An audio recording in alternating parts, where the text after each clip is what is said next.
We need to go to a vision board. Do we need to have a direct plan? There's so many different strategies and tools that you can use. I personally don't do vision boarding.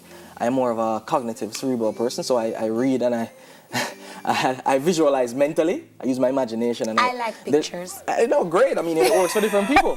There's something called the reticular activating system in your brain, right? It's called the RAS, not this. Right?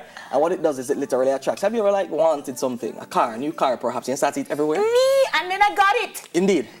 So that's the reticular activating system at work. Money.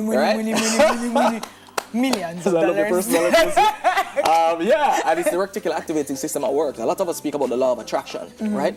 And it's the same thing. Literally, what you focus on, you manifest, right? And what you metabolize transforms you.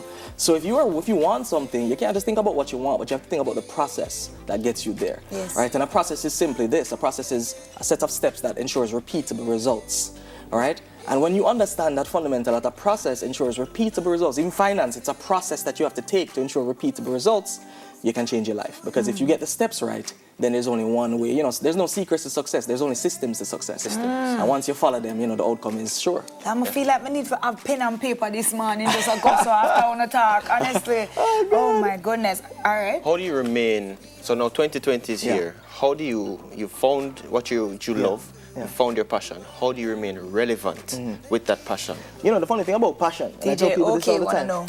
I tell people this all the time.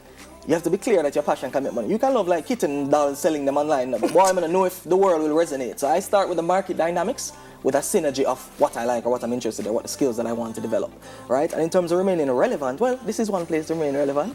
People see my face this morning speaking about these things and smile, with your great audience and all of these things. But also, it's creating content. We live in a different space now where everyone is a brand, everyone can control their brand. And simply a brand is what someone says about you when you're not in the room, right? And you have the power to narrate that whatever they're going to say about you based on the fact that the content that you put out, write a blog, start a blog, do a podcast. A lot of people are creating content around themselves to kind of show their expertise, showcase it to the world, and the world resonates once it's something that the world is interested in, right? So relevance comes in many ways. I would say the fundamental thing is to remain knowledge savvy about your craft. Like, don't get conceited, don't get arrogant and think you know it all.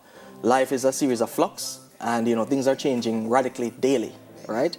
And so you have to stay up to the times. Hey, all right? Long time in the air, that's up to the times. Stay up to the times with everything that's going on in the world fundamentally so that you can change your life, right? That's right. So can individuals come to you and get advice about how to build their brand, their business brand? Yeah. Do they come to you? Well, the business, digital global marketing, it's really tied to helping companies build their brands, achieve goals, grow their business through sales. But also, Kemal Brown, the brand, is tied to helping people understand not only gratitude, but understand that, care is the main way through which you grow your business. And when I say about care, you have to care about your customers. You have to care about your staff. It's not just an engine, because there's a human element that you can't forget. As you said about networking, there's a human element. These are human beings that you're interacting with. And human beings are not logical in most instances. You buy an emotional state. So becoming a likable person, it actually helps you grow your business fundamentally. Of course, then you have to deliver on the promise, because you're not just selling ear, you're selling outcomes, right? And so you really have to think about, one, your approach in terms of dealing with people, but also your approach in terms of looking at things like productivity. How do you grow your customer base? How do you retain customer information so you have a direct link to them?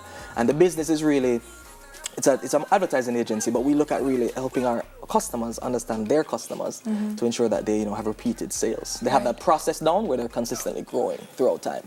Yeah, and I even think, I thought about this when we spoke about customer service off here. Do you think we pay enough attention? No, man. Jamaica rough. To be honest, Jamaica, you're rough. Is that the camera? I don't know, but but no, man, it's such a value proposition, giving good customer service. I mean, at my company, if someone calls me and says, well, we didn't get through to you, I say, what? Because we answer the call, there's policy, the systems answer the call within 3 rings, respond to customer emails within an hour, right?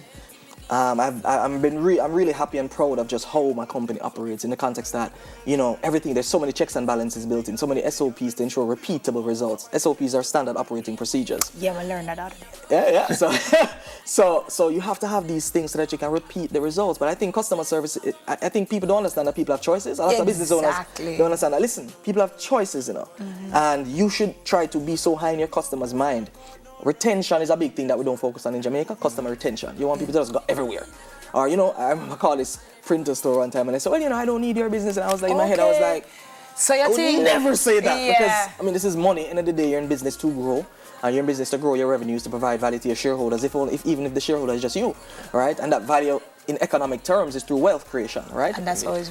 And that's how you get it. So I would never look at a customer and say these things or be rude to a customer. You have to take your lick sometime. You have to humble yourself, realize that the mission is more important than your ego, and really try and deliver value to your customers, right? I like that. Mission is more important than your ego. Amen. CEO of Digital Global Marketing. Come on, bro. Oh, Thanks as always for having me. Oh, yeah, always amazing. It's time to move forward.